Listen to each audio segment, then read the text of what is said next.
नमस्कार दोस्तों, जन मुद्दों की बात धर्मराज के साथ मेरे शो में आप सबका स्वागत है। आज हम बात करेंगे अमेरिकी चुनाव के परिणाम के बाद डोनाल्ड ट्रंप पर महिला विरोधी होने के जो आरोप लग रहे हैं, उन आरोपों की सच्चाई क्या है और उसे वर्तमान समय में हमें कैसे देखना चाहिए। दरअसल 2024 के अमेरिकी चुनाव ने जहां एक और पूरी दुनिया का ध्यान अपनी ओर खींचा, वहीं दूसरी ओर डोनाल्ड ट्रंप की जीत ने पूरी दुनिया के राजनीतिक विश्लेषकों को चौंका दिया।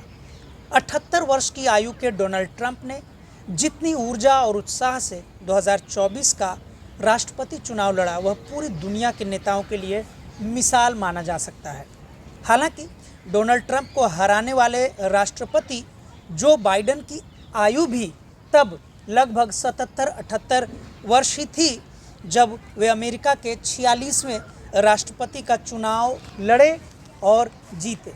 अमेरिका के 45वें राष्ट्रपति डोनाल्ड ट्रंप की 2017 की जीत भी बहुत सारे लोगों को नागवार गुजरी थी और अमेरिका के 47वें राष्ट्रपति के रूप में भी डोनाल्ड ट्रंप की जीत नागवार ही गुजरी है। जहां डोनाल्ड ट्रंप की जीत मेक अमेरिका ग्रेट अगेन विचार वालों की जीत बताई जा रही है, वहीं बहुत सारे लोगों के लिए यह अमेरिका की राजनीति के महिला विरोधी चेहरे की पक्ष की भी जीत बताई जा रही है।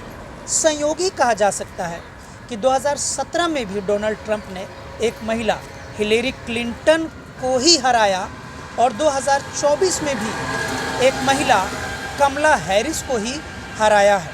डोनाल्ड ट्रंप महिलाओं के मामले में लगातार आलोचना के केंद्र में रहे हैं। महिला विरोधी बयानों के मद्देनज़र महिलाओं की भागीदारी ट्रंप की सरकार में हाशिए पर मानी जाती रही है। हालांकि 2024 के अमेरिकी चुनाव में डोनाल्ड ट्रंप के प्रचार ने अमेरिकियों को तो चौंकाया ही, महिला विरोधी बयानों के मामले में भी डोनाल्ड ट्रंप काफ़ी सतर्क नजर आए। पूरी दुनिया को चौंकाते हुए डोनाल्ड ट्रंप ने अपनी चुनावी प्रचार की रणनीतिकार सूजन समरॉल विल्स को अपना चीफ ऑफ स्टाफ नियुक्त किया है। 20 जनवरी 2025 से शुरू हो रही ट्रंप की सरकार में सूजन विल्स जैसी कड़क मिजाज और प्रभावशाली महिला का डोनाल्ड ट्रंप के कार्यालय में चीफ ऑफ स्टाफ बनाया जाना ट्रंप के राजनीति में अभूतपूर्व बदलाव का संकेत समझा जाना चाहिए। 2016 में राष्ट्रपति का चुनाव जीतकर 2017 से 21 के बीच में डोनाल्ड ट्रंप के 4 चीफ ऑफ स्टाफ रह चुके थे, जिनमें चारों पुरुष ही थे। डोनाल्ड ट्रंप के पहले राष्ट्रपति कार्यकाल में चीफ ऑफ स्टाफ से ही रिश्ते खराब रहे, जिसके कारण ट्रंप के सरकार चलाने के तरीकों की काफ़ी आलोचना हुई थी। डोनाल्ड ट्रंप के पहले राष्ट्रपति कार्यकाल में, यानी कि जब वे 45वें राष्ट्रपति बने थे, तो उस समय उनके कार्यालय में 4 चीफ ऑफ स्टाफ बनाए गए थे। उन चारों चीफ ऑफ स्टाफ से उनके रिश्ते इस कदर खराब रहे कि डोनाल्ड ट्रंप के खिलाफ तो उनके चीफ ऑफ स्टाफ जॉन केली ने बयानबाजी भी शुरू कर दिया था।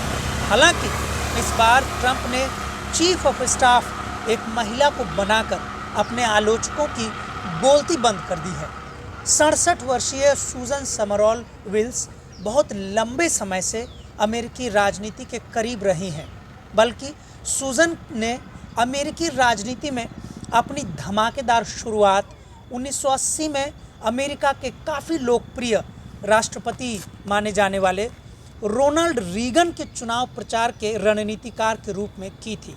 उसके बाद सूजन ने रिपब्लिकन पार्टी के कई उम्मीदवारों के लिए सफलतापूर्वक काम किया है और अपनी विशेष पहचान बनाने में वे सफल भी रही हैं। डोनाल्ड ट्रंप की जीत के बाद जहां विरोधियों का मानना है कि डोनाल्ड ट्रंप सहित अमेरिका की राजनीति का महिला विरोधी चेहरा सामने आ गया है, वहीं अमेरिका में राष्ट्रपति कार्यालय के चीफ ऑफ स्टाफ का पद सूजन समरॉल विल्स यानी एक महिला को देकर डोनाल्ड ट्रंप ने इस बार इतिहास रच दिया है। अमेरिका में चीफ ऑफ स्टाफ का पद राष्ट्रपति तय करती है। यह कोई संवैधानिक पद तो नहीं माना जाता, लेकिन अमेरिका के 33वें राष्ट्रपति हैरी एस ट्रूमैन ने चीफ ऑफ स्टाफ पद की शुरुआत की और अमेरिकी राजनीति में तब से इसका चलन चल रहा है।